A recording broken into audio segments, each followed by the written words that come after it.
Hi, everyone. My name is Bethany Garcia. Nice to see you all. My topic is school to prison pipeline. I chose this topic because it's the most interesting to me personally.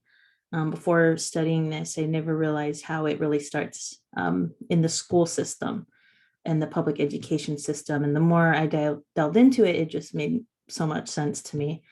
I did subtitle it The Path to Mass Incarceration since it does start there. Again, my name is Bethany. Here we go. So where is the connection for schools and prison? I think a lot of people at first are like, well, how does it lead to prison? Isn't, school supposed to be for teaching education and kind of the right path, essentially? But scholars argue that the school to prison pipeline is the main culprit for the increasing incarceration rate that we see today. The United States does have the most amount of prisoners worldwide. And in fact, there are prisons being built to put more bodies in them because we just don't have enough space. And, another issue with that is that prisons in America are actually for profit. So, there's obviously taxes that are paid per body, and they pretty much consist of Black and brown bodies predominantly. And so Professor Scott Dewitt writes, it's become clear that a collection of policies instituted in the public education sphere, particularly urban schools, was having a direct impact, not only on the number, but the racial and class backgrounds of future prisoners. So simply put, it starts in school where bias and racism is already starting to take place with, the youth of color and also those from less fortunate backgrounds. And so what exactly is the school to prison pipeline, or STPP? Simply put, it's under-resourced schools becoming the pipeline gateway to increase, or by placing increased reliance on police rather than teachers and admin to maintain discipline.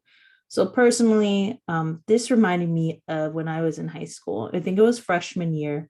They had just installed security cameras in the field, like the baseball field, the soccer field. And they also hired like an additional resource officer. And at the time, I didn't realize how criminalizing that stuff already is. It's essentially sending the message like, hey, we got to watch you extra carefully because we already know you're up to something. And even if I wasn't up to something, now I kind of wanted to be up to something because what's the point of being good anymore? And that's just me personally.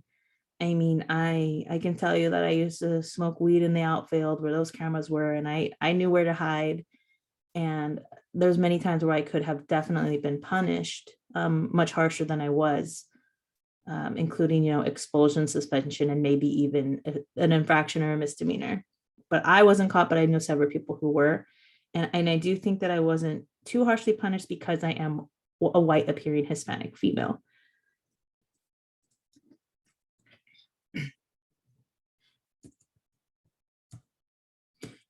I did want to go back here and just go over my functional perspective. It's for some reason skip that part, but I'm looking at the macro level orientation and focusing on the broad social structures as a society of a whole. So that's why I'm using the functional perspective.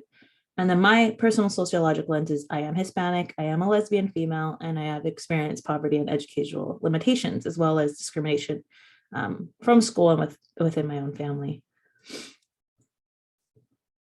So some statistics here.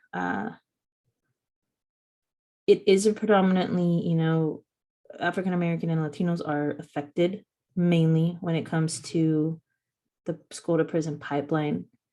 Expulsions, arrests, suspensions are more likely to lead to non-graduates and more time out of the school, out of the classroom.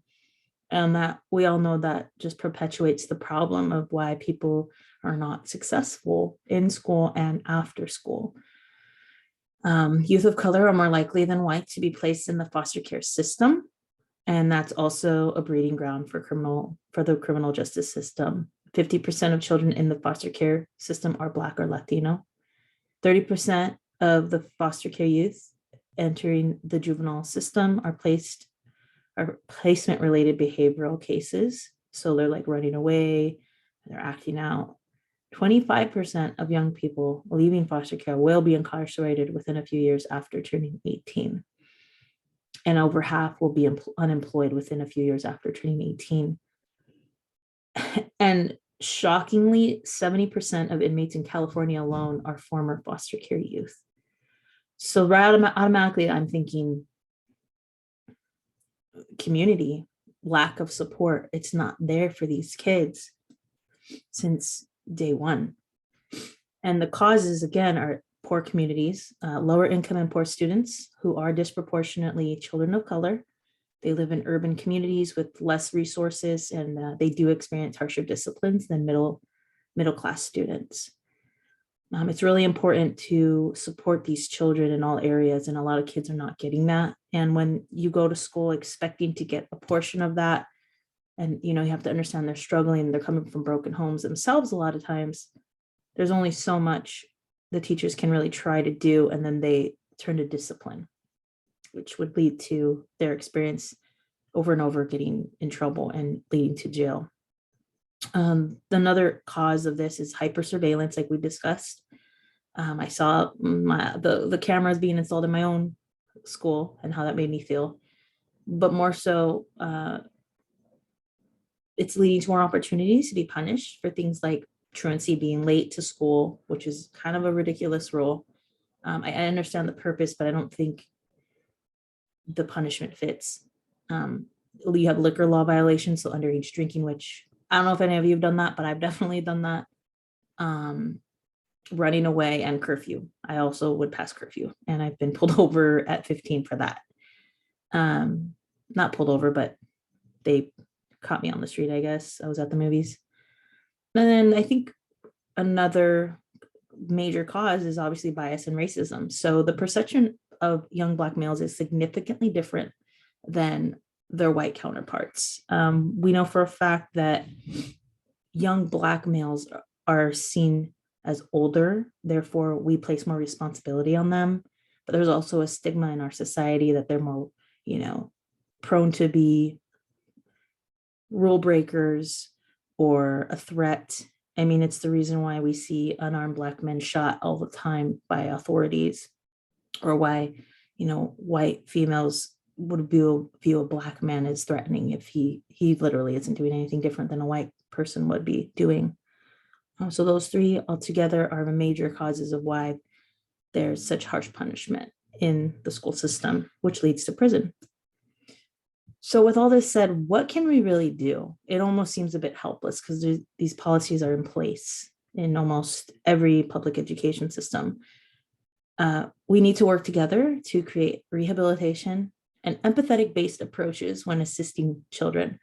So rather than just going straight to a discipline, we need to figure out what's going on with the child and really work through it with them.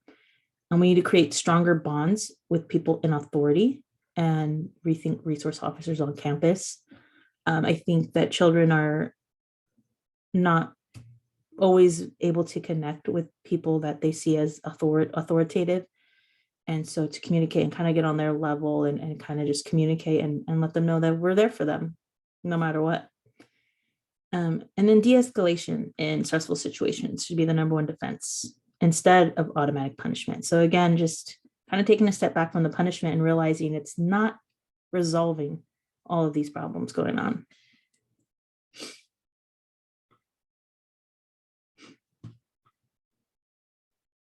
So here are some resources. The Sentencing Project, I have the website on the right side. It's a resource for students and adults looking for ways to promote educational success. Then there is the California After School Network, an online platform for students of all backgrounds, able to increase access to after school or out of school programs based in California. I'm from here, so I just figured I'll kind of do California-based things. And the National Education Association is dedicated to addressing the school to prison pipeline dilemma, but also educating school officials and teachers and parents how to help. I think that the most important thing here is to focus on policy changes, and that starts within the community and mobilization and just focusing on changing policies that can better these circumstances for our kids. And so you can find all the websites on the right side. I really had a good time, just kind of delving into this and figuring out why schools lead to prison and just kind of perpetuates the system. I hope you gained something from this. Thank you.